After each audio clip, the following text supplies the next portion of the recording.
Hello and welcome to our first cook-along series of the videos of these dishes. Today we are going to do a plant-based twist on one of the traditional winter recipes of a shepherd's pie. Yeah, for this it is plant-based today, but you can actually do it with substituting with meat, minced meat and everything else as well. So we're going to look at preparing our vegetables first. It's very, very important that we get everything prepared first.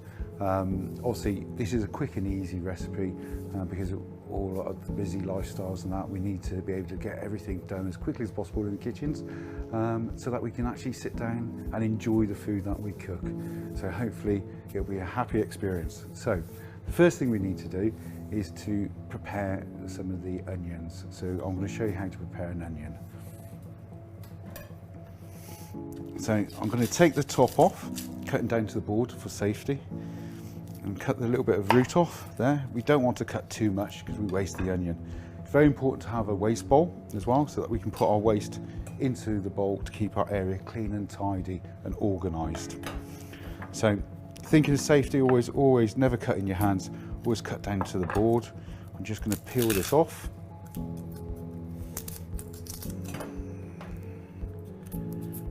Use a little knife just to flick up the skin.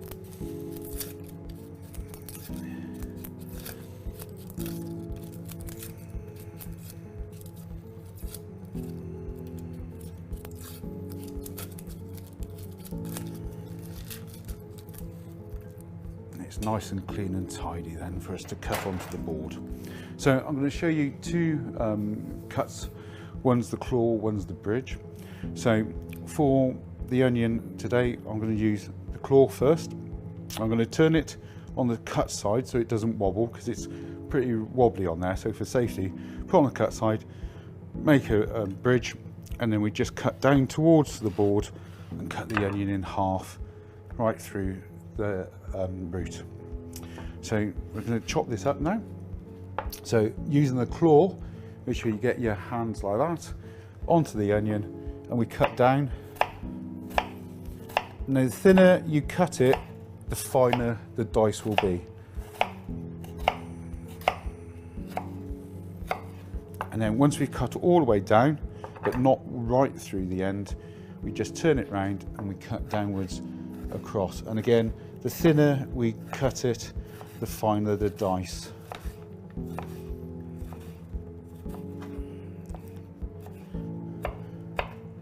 And we just cut around until we're just left with the root, and that can be put into your waste bowl. So we're going to do the carrots next. So with carrots, like a lot of the other root vegetables, like parsnips and things like that, it's not necessarily always to take the skin off. The skin contains flavour, fibre. Potatoes, a lot of the fibre is in the skin as well with those. So we want to keep as much for that for our dietary requirements really, and our healthy living and digestion that. So I'm literally just going to take the tops and the tails off. Okay. So again, it's like a little adapted claw. I'm just taking the top off there, top off there, top off there, top off there. Obviously I've pre-washed these vegetables to make them nice and clean before we started cooking. So I'm just going to cut it in half to make it a little bit more manageable. And if they're too long, you can cut it further down. So we're going to now put these into a dice. So with that, again, adapted claw, we go down one side just to make it from rocking. So we can chop those up.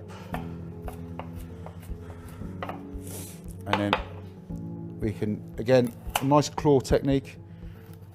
And all these little techniques that I'm showing you today can be used in other recipes in the series.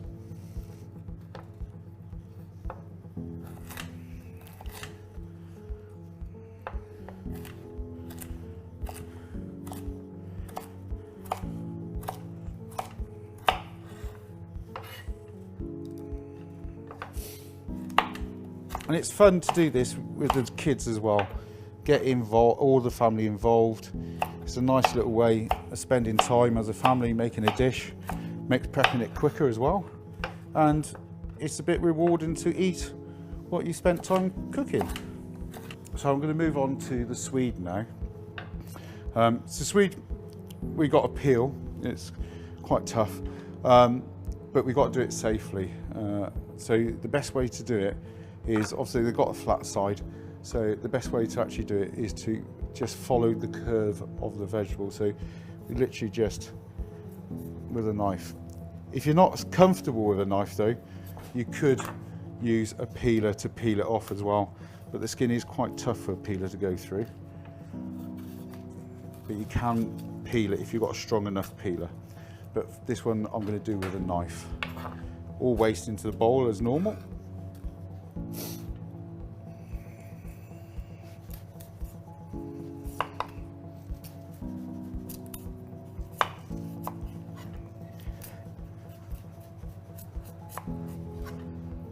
Again, you can see I'm using the claw technique just to steady that vegetable onto the board.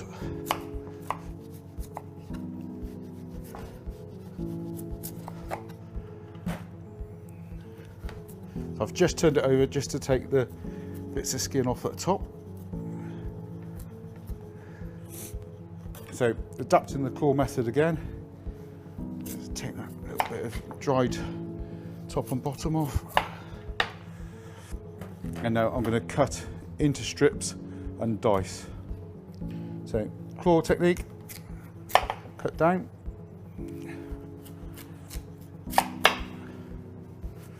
Then after you've done a couple of slices, you can turn it onto the more larger flat side and you can cut down, which is a bit easier then. Once you've got those cut into slices, we can then turn it into the dice. So it's just cutting strips. Again, claw technique. The claw technique is probably the most used technique.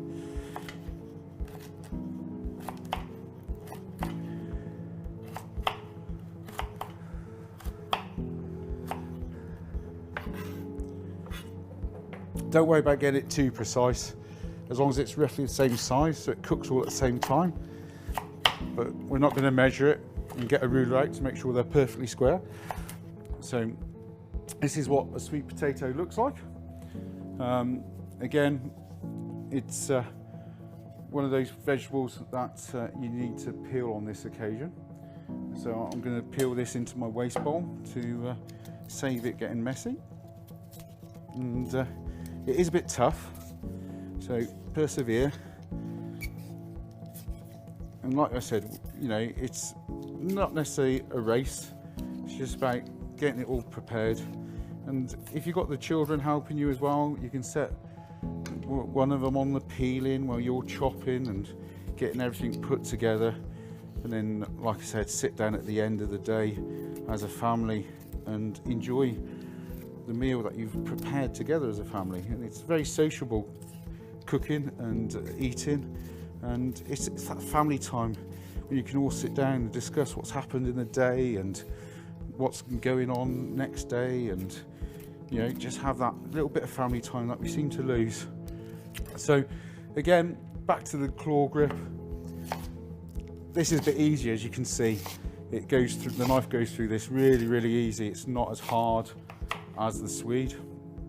So for easiness, I've just turned the potato around, and rather than removing the slices of this, I'm keeping them together with a claw grip because it helps me cut the very thin side. It's just a bit safer. So this one I don't have to be too precise with. This is going to be the mash, so I can actually cut this in larger dice. So we do this nice and quickly, and we can get on then from doing the prep to moving on to the cooking stage in a few moments. So I've already done the rest of the potatoes pre-prepared, so you can see that'll be ready for the mash. So that's our preparation done. So we're going to now move on to the cooking stage. So now we've got all the preparation done of the vegetables. One of the things I will mention is, obviously we had a waste bowl with all our peelings and everything in. If you've got one of the local council's food bins, put it in there, that's great. or even better, if you actually invested into a little compost bin, it's great for doing into the compost, just so that is saving the environment a bit and everything else. So what we're going to do now, we're moving on to the cooking, but because we're cooking, I'm in an industrial kitchen today, we've had to have the fans on to take the heat out, so there's a little bit more noise going on while we're cooking. So we'll move on to the cooking now. So the first thing we need to do is warm our pan up. I've got it on a low heat just to start. We're going to add some rapeseed oil. All right, rapeseed oil is really, really good. It's got a high smoking point, so it means that you can actually take the heat in the pan higher, and it's good for stir frying and all the other things that we do where it needs a lot of heat in the pan. So obviously this is plant-based today, but if you were to have a minced meat or a turkey mince or something like that, you'd actually fry the meat first. You wouldn't need as much oil either because of the natural oils in the meat as well. Very important, turkey is really lean. If you're doing minced beef, you can get a lean minced beef, which is about 5 to 10% fat content. So first of all, 2 spoons of oil goes into our pan, and we want to just get that to come up to heat a little bit. So that's the importance of having the oil hot, is that when the ingredients go in, it starts to cook and seal and get all those flavors going. If you were to put it into cold oil, the ingredients would absorb the oil and it'd be a bit greasy and not as pleasant tasting. So I'm just going to turn it up to a medium heat now. Always be careful with oil in pans. You can't put oil with a pan on the heat and walk away, because it will smoke and eventually it will burst into flames for safety reasons. As soon as you've got the oil in, keep an eye on it. Be constantly present over that pan. So I've just coated the bottom of the pan with the oil, and I'm now looking at it, and you can always tell when oil is hot enough. If you look at a reflection of a light in your kitchen, you can see the oil shimmering and sort of like moving, so you'll know.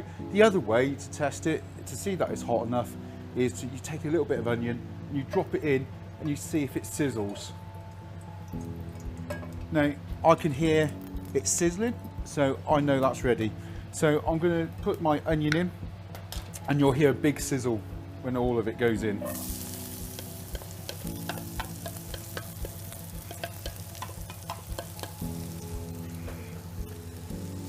So I'm just going to give it a quick stir. I'm now going to add my teaspoon of garlic. I've got the ready prepared crushed. Sometimes it's called lazy garlic on the label in the supermarkets. Nothing wrong with that, it's time saving. So I'm just going to stir this around, and what we call saute is a technical term, but it's just frying it quickly in the oil. And we want to cook this for about sort of 5 to 10 minutes. The key we look for when the onions are cooking is that they go a little bit transparent, and hopefully you're getting nice and hungry while you're cooking. If you get hungry while you're cooking, you normally enjoy the food more.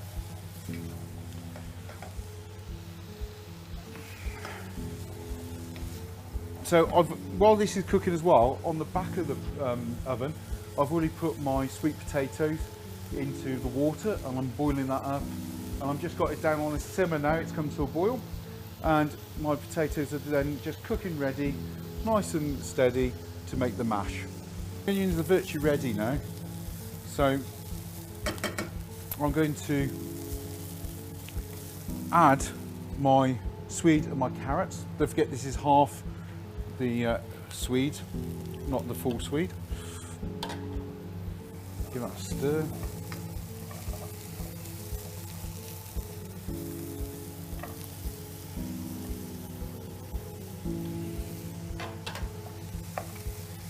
Now at this stage, because obviously it's vegetable based, I've added all that extra vegetables. I'm just going to add an extra spoonful of oil just to help with the cooking.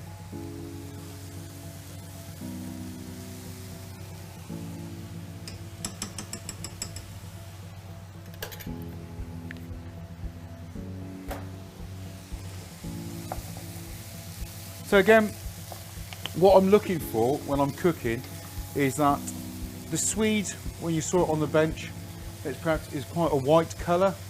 The carrots obviously was an orange colour, but when they cook, the swede goes a bit more yellow in colour, and the carrot seems to go more orange, deeper orangey red, and that will indicate then that the vegetables is starting to cook. So when you cook, you do use your eyes quite a lot, as well as your other senses, just to see and help to identify when vegetables are cooking in this case.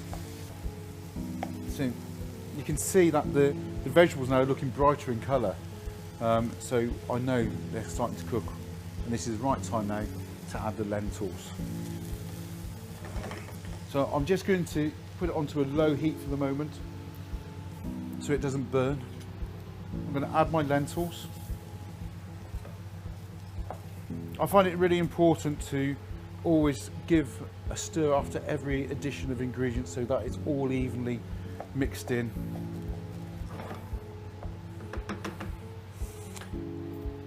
Then we go tomato puree.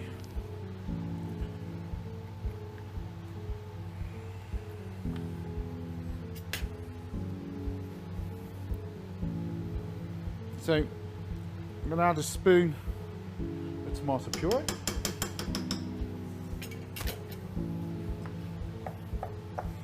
If you find that it's not enough tomato puree, you can always add a little bit more.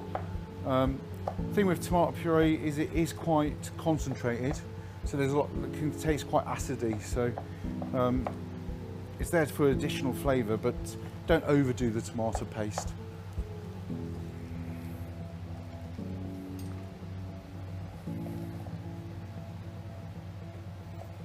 I'm going to add a little bit more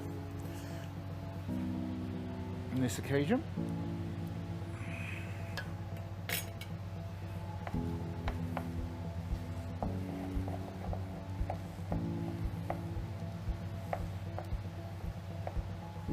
I can see the tomato paste is now virtually had a very thin coating on all the vegetables, which is quite nice. You can smell it in there as well, so I know I've got enough. So, can of chopped tomatoes.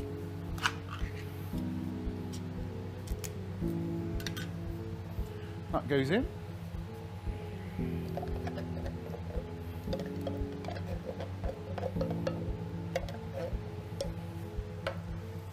Again, give that a little stir, get that all nicely mixed, so it's nice and even. Oh, I wish you could smell it. It's smelling lovely now. Making me hungry. And then I'm going to add my stock, which I've already dissolved in hot water. Again, I add it a little bit at a time, just to make it easier to incorporate. Sometimes if you add it all at once, then all the liquid's at the top and it's hard to stir in, it splashes everywhere. So I'll just add a little bit, make sure it's all mixed, and then just gradually keep on adding the stock until all the stock is in the pan.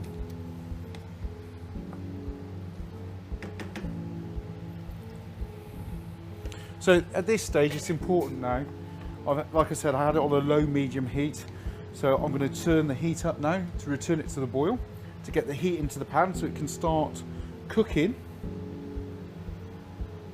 And then once it comes up to the boil, it'll only take a minute or so. When it's come up to the boil, then I must then turn it down and let it simmer on a medium heat, just so it has enough time for the lentils to cook and all the other vegetables to cook and absorb all the flavours. So that's come up to a boil now. I said it didn't take long. I'm going to turn it down to a simmer.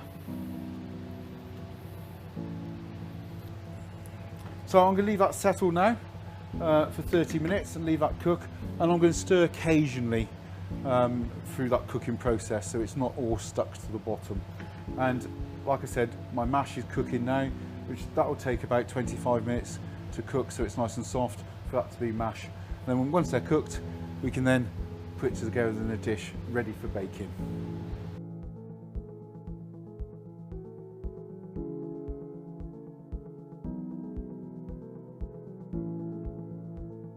So I've just come in over here. This is simmering nicely. It's been about 15 minutes now. Obviously, just a reminder to just keep the liquid content an eye on it so it doesn't go too dry.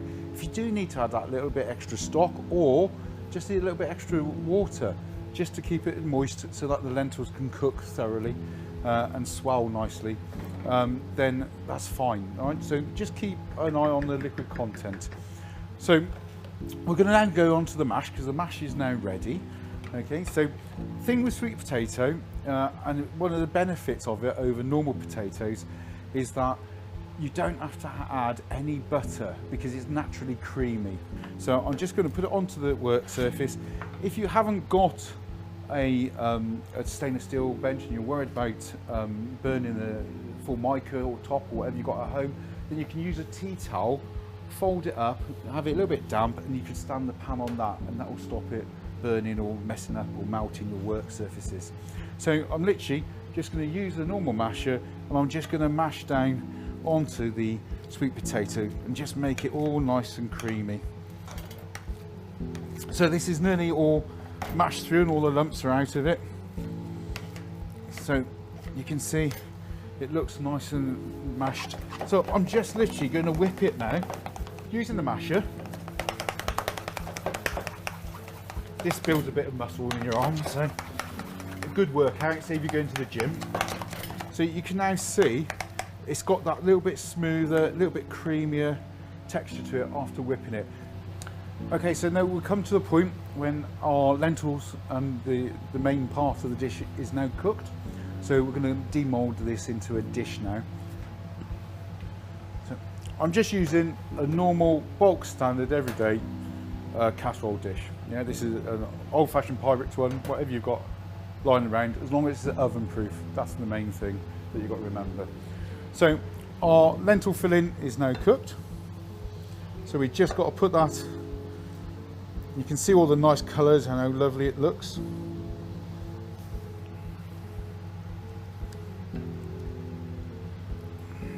So you want to leave enough room to have the topping on as well.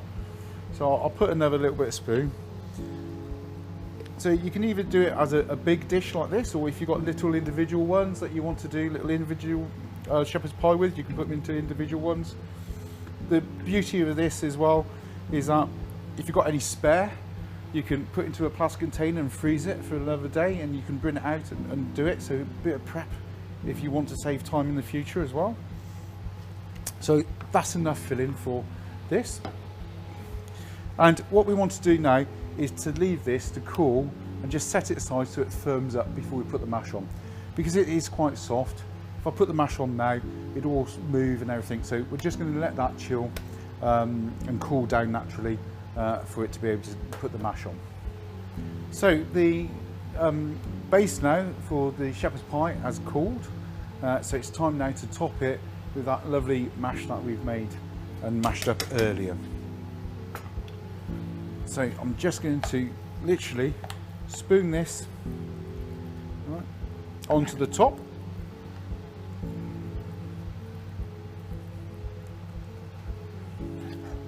I don't want to push down too hard or try and push it over in case I move the base.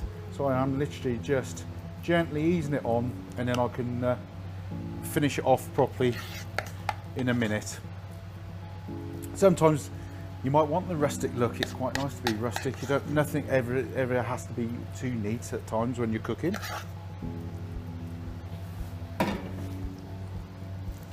So just going to make sure that it's all nicely around the outside edge, so that when it's in the oven it doesn't boil up over the top, so it seals in like a little crust.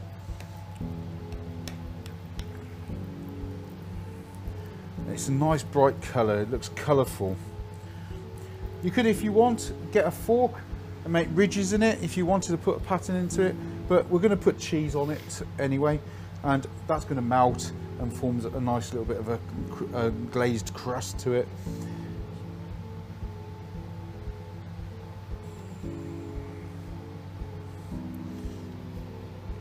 Of course, it's up to you how much cheese you want on, depending on how much you like cheese. but that will be enough for this because I don't want it oozing over and boiling down the side.